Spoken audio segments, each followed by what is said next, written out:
کہ جب حضرت آدم علیہ السلام سے خطا ہو گئی تو انہوں نے عرض کی، اے پروردگار، اپنے حبیب حضرت محمد صلی اللہ علیہ وسلم کے وسیلے سے میرے بخشش فرما دے۔ اس پر اللہ عز و جل نے فرمایا کہ تو نے انہیں کیسے پہچانا؟ میں نے تو اب ہی انہیں پیدا ہی نہیں کیا ہے۔ السلام علیکم ورحمۃ اللہ وبرکاتہ۔ میرے پیارے بھائیوں، آج کی اس ویڈیو میں ہم ایک عظیم اور سبق آزمو واقعے پر بات کریں گے، حضرت آدم علیہ السلام کی توبہ کے بارے میں۔ کیا آپ جانتے ہیں کہ انسان کی پہلی خطا کیا تھی اور رب کریم نے اس خطا پر کیسا رحم فرمایا؟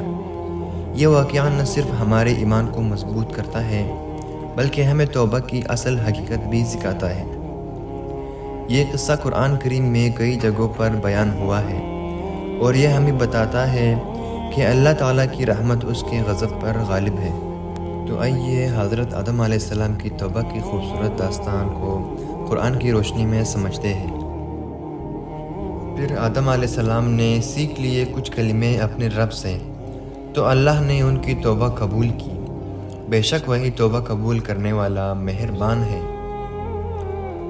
وہ دعا یہ ہے، قرآن کی سورۃ الاعراف میں 23ویں آیات ہے، ربنا ظلمنا انفسنا وان لم تغفر لنا وترحمنا لنکونن من الخاسرین۔ ترجمہ: اے رب، ہم نے اپنے جانوں پر ظلم کیا اور اگر تو نے ہم پر رحم نہ فرمایا تو ہم یقیناً نقصان اٹھانے والوں میں سے ہو جائیں گے۔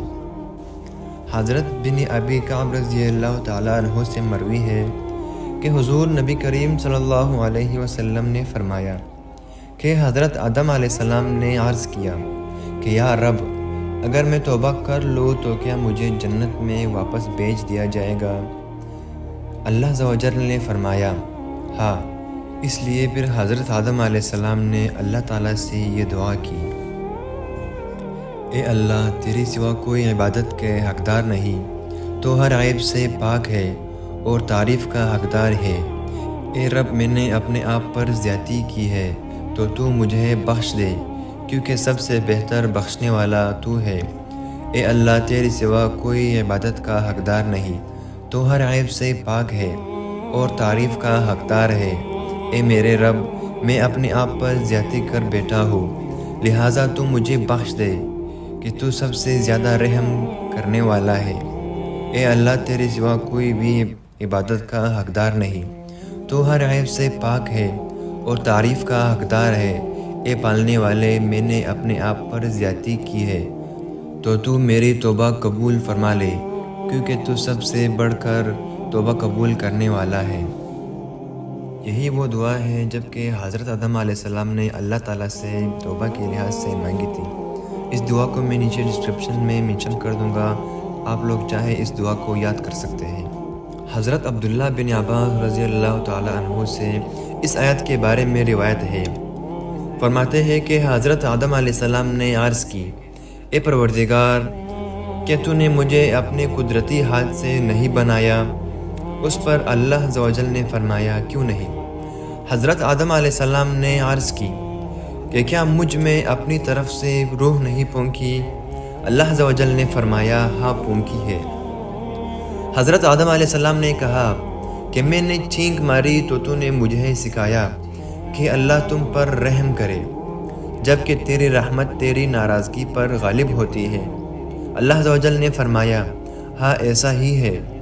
حضرت آدم علیہ السلام نے عرض کی کہ تو نے میرے بارے میں لکھ رکھا ہے کہ میں یہ کام کروں گا۔ اللہ عز و جل نے فرمایا کہ ہاں۔ حضرت آدم علیہ السلام نے عرض کی، اگر میں توبہ کر لوں تو کیا مجھے دوبارہ جنت میں بھیج دیا جائے گا؟ اللہ عز و جل نے فرمایا ہاں۔ حضرت عمر بن خطاب رضی اللہ تعالیٰ عنہ سے مروی ہے کہ حضور نبی کریم صلی اللہ علیہ وسلم نے فرمایا کہ جب حضرت آدم علیہ السلام سے خطا ہو گئی تو انہوں نے عرض کی، اے پروردگار، اپنے حبیب حضرت محمد صلی اللہ علیہ وسلم کے وسیلے سے میرے بخشش فرما دے۔ اس پر اللہ عز و جل نے فرمایا کہ تو نے انہیں کیسے پہچانا؟ میں نے تو اب ہی انہیں پیدا ہی نہیں کیا ہے۔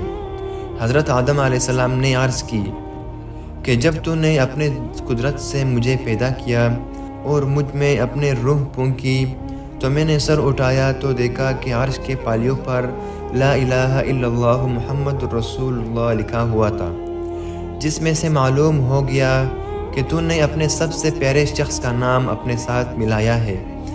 اس پر اللہ عز و جل نے فرمایا، اے آدم علیہ السلام، تو نے سچ کہا، وہ واقعی میرا محبوب ہے، اور جب تو نے اس کے وسیلے سے سوال کیا ہے تو میں تمہیں بخش رہا ہوں۔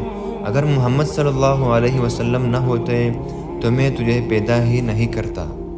تو میرے دوستو، یہ تھی حضرت آدم علیہ السلام کی توبہ کی کہانی، ایک ایسی واقعہ جو ہمیں سکھاتا ہے کہ خطا کے بعد بھی رب کی رحمت کے دروازے بند نہیں ہوتے۔ اگر آپ کو یہ ویڈیو پسند آئی ہو تو لائک کریں، شیئر کریں اور ہمارے چینل کو سبسکرائب ضرور کریں تاکہ مزید اسلامی قصے اور سچے واقعات آپ تک پہنچتے رہے۔ السلام علیکم ورحمۃ اللہ وبرکاتہ۔